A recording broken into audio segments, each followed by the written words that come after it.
do is we say, welcome to UTS Confessions, and then you all have to... Welcome back to UTS Confessions!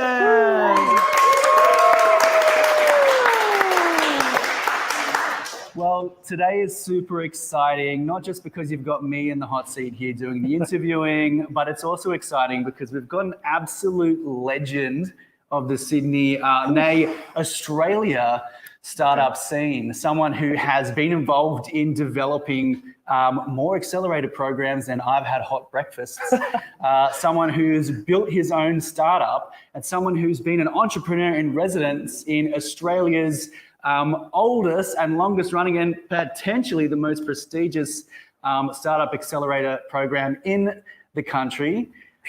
We have none other than James Crowther. Now I have to live up to this reputation, don't I? Yeah, you do. So what I wanted to, there's another thing I didn't add in there. There's something that James is also now venturing into is, what James is also venturing into is startup well-being and looking at that through a coaching lens. So that's something I really want to delve into with you a little bit later in the program. But you know, based on what you've done with the Genesis at UCID, the program I mentioned earlier, you've seen a lot of startups. You've seen startups that have thrived. You've seen startups that have not thrived, I think it's safe to say. We did our best, though, in every case. Okay, I'm sure you did. But the question I had for you is, look, really, how do you survive being in a startup, or how do you survive a startup? How do you survive a startup? Yeah, how do you survive? Oh, gosh.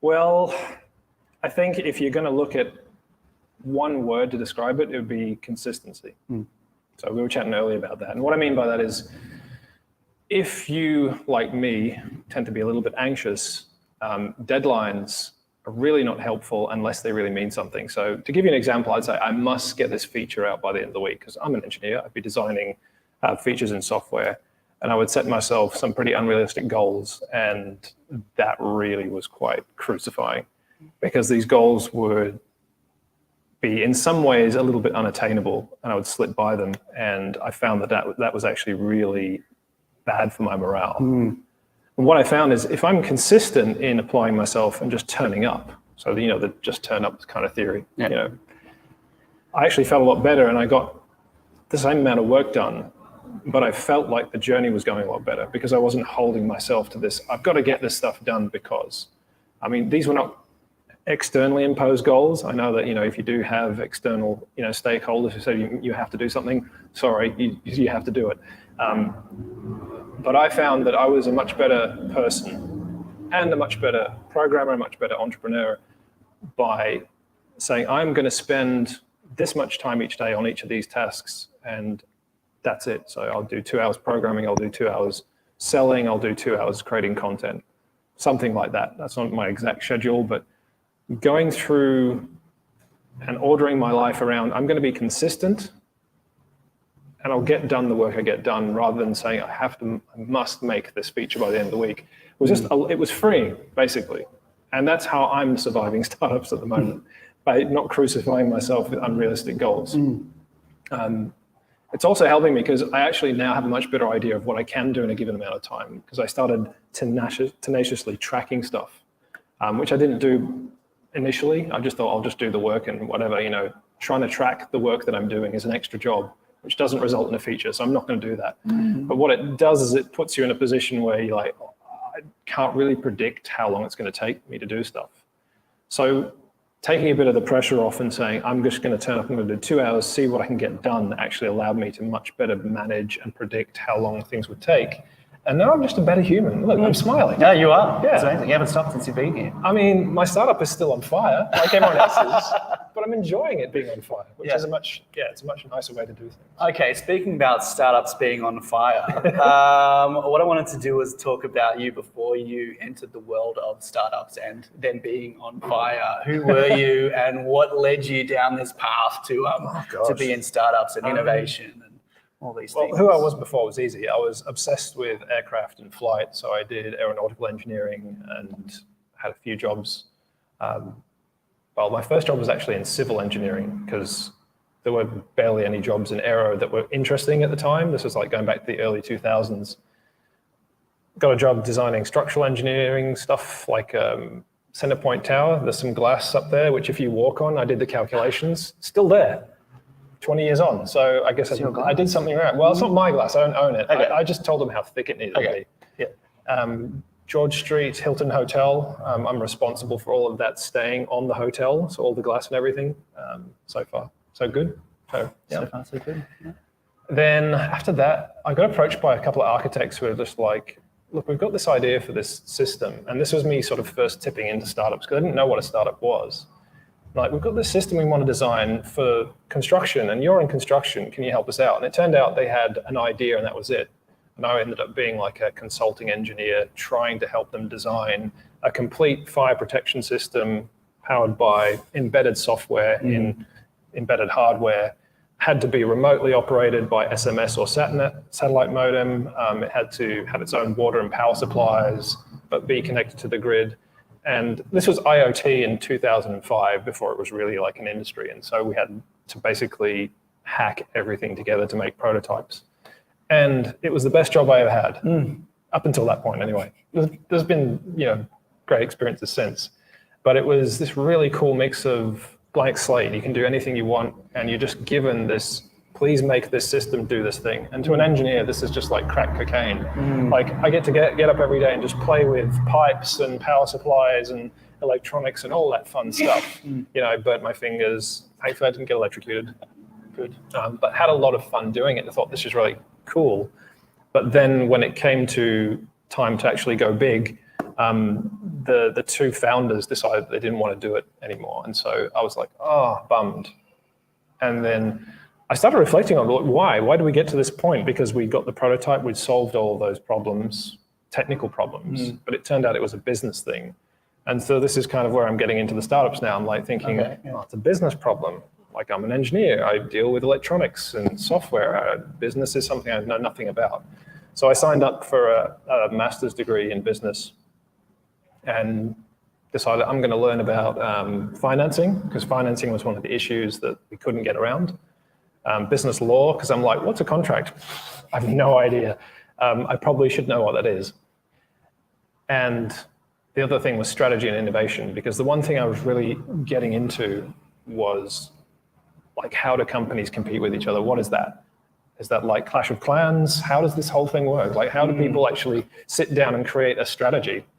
And I was really interested in it because the experience I had with these two architects was, we were kind of figuring it out all together. I became part of like the core team. And so I got involved in thinking about strategy. I even went around my neighborhood with a clipboard and was knocking on doors. Like, that's very like not me.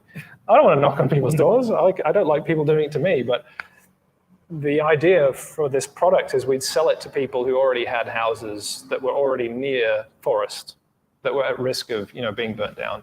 And I went and asked all those people, because I lived in that area, and everyone was just like, no, don't care. Like, your house could be lost. I'm like, I have insurance. There's never been a fire here in like 30 years. Nobody cared. So we pretty much did customer interviews like back in, what was this, 2005, and realized no one's going to buy this system. We had a little bit more luck with, I think there was a visit to the rural fire services, and we figured out that they were really incentivized by our system because it had data. It would actually send some data about whether the house was hot or cold, or whether it was using its water supply or not. And they were like, if we could see that on a screen, that would be cool. So maybe we could work together to develop this system. And then they would be more willing to give development approval to houses that were going to use that system than to not.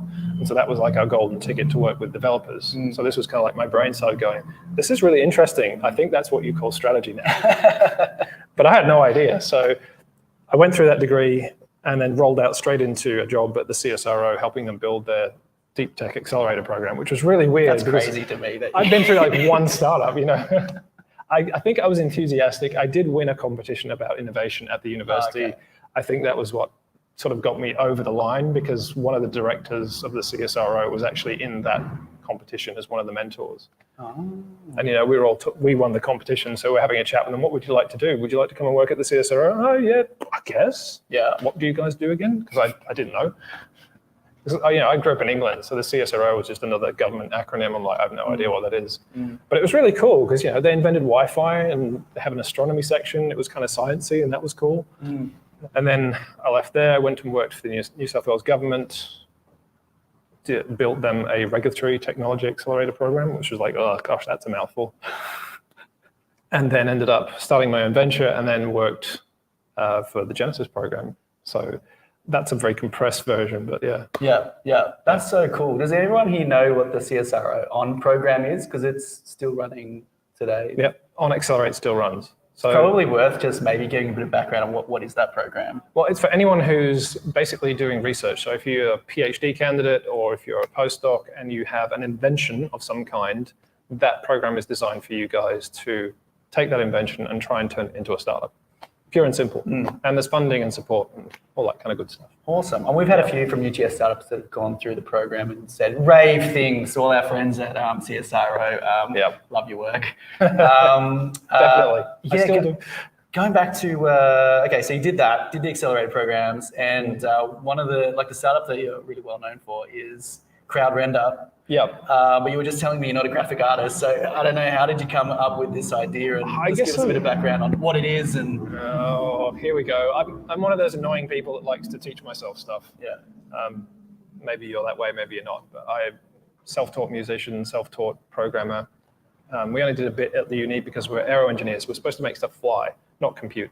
But I like programming, and I wanted to teach myself how to do art, 3D animation. I failed art at school, so I thought I'll give it another shot, see if I can actually do something with computers because I like those.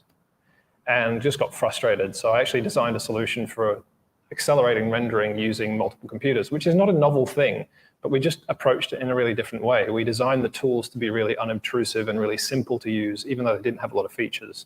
And we found out that actually got us a lot of traction because people actually like, slickly designed tools, which are easy to use. Top tip for anyone who's got a startup, make stuff easy to use. Make it really easy to pay for it as well. Put as little barriers in front of your customer towards the checkout as possible. That's a really good strategy. So that's what I do. Our software helps graphic artists all over the world do 3D animation faster because they can use all of the computers that they got in their home or office to team up and do rendering. And there's other people that make that software, but ours is, we've risen to #1 on Google for render farm software. So, wow. Well, I hope that still works. Try Googling that and tell me if I'm still #1. If I'm not, I'll cry a bit. But yeah, back to the SEO kind of work that I have to do. But yeah, so that's what Crowther does. And did you get any external funding for that, or is that all? Yes, my dad. Oh yeah. Yeah. Dad said, I'll give you some money. And that was huge. That was a massive thing because you don't know my dad. And to some extent, I don't either. Yeah. Okay. He's a very sort of stoic and, proper Englishman, upright guy. Is he? Yeah, he's lovely. He's salt of the earth, but he has a very sort of hard exterior. And then I was just like, oh gosh, man, how am I going to do this? We need to get funding so we can apply for this grant. We went for one of those MVP grants from New South Wales government, which we ended up getting. But we're just like, we need funding. And then Dad just came around like, I'll invest in you. Which was like... The MVP's matched funding, right? Yeah. You need to have money, or it's one of those weird chicken and egg things. Like, I can get money, but I need money to get the money. Yeah. So you got to solve that problem first. And so we solved that problem by Dad just telling him, I'll invest. And then it was like dominoes. There was a sudden burst of confidence. And I went around asking everyone, hey, do you want to invest in my company? Next thing you know, like his initial investment had turned into like 40 grand's worth of extra funding, which for me at the time was huge. I mean, that's not a lot of money by most startup standards. But I was just like, dude, look at me, I'm rolling. Yeah. And then we got the grant and we thought, right, we're off to the races. So we hired our first employee, and then it was just like, my God, this is actually real. That's hectic. It had just been all kind of like fuzzy imaginations and stuff up until that point. Then it started to actually become a real thing. And that was a surreal moment. Like, what the heck is happening? Yeah. And how big is the team today? We've got me, Jeremy, Chris. Hi guys, if you're watching. Andrei, who's in Ukraine. He's in the good part of Ukraine. Okay. Yeah. I think that's it. So there's 4 of us at the moment. Yeah. So we started off with 2 and then 3, and then we went back down to 2 again. And then Chris joined, that was 3. And then Andrei just appeared out of nowhere one day. We've been paying him through the internet. I love it. But it was a great, like, recruitment's a weird process, right? Like, who here would marry someone at first sight? No one. Okay. Would you date them first at least? At least one date. Yeah, probably. Yeah. But we don't do that in recruitment. We marry everyone at first sight. That's what we do. You go and interview, we love you. Okay, that's it. We're going to get married. That's it. Yeah, I find that completely bizarre, but that's just the world that we live in. So we did it the other way around. We just like gave him like, hey, if you can fix this, $50 an hour, take as long as you need. And we just watched and waited to see what happened. He did it, and so we give him something else. And he did that as well. So we just kept going. Okay. Now we're married. Yeah, now you're married, yeah. We're going to have kids.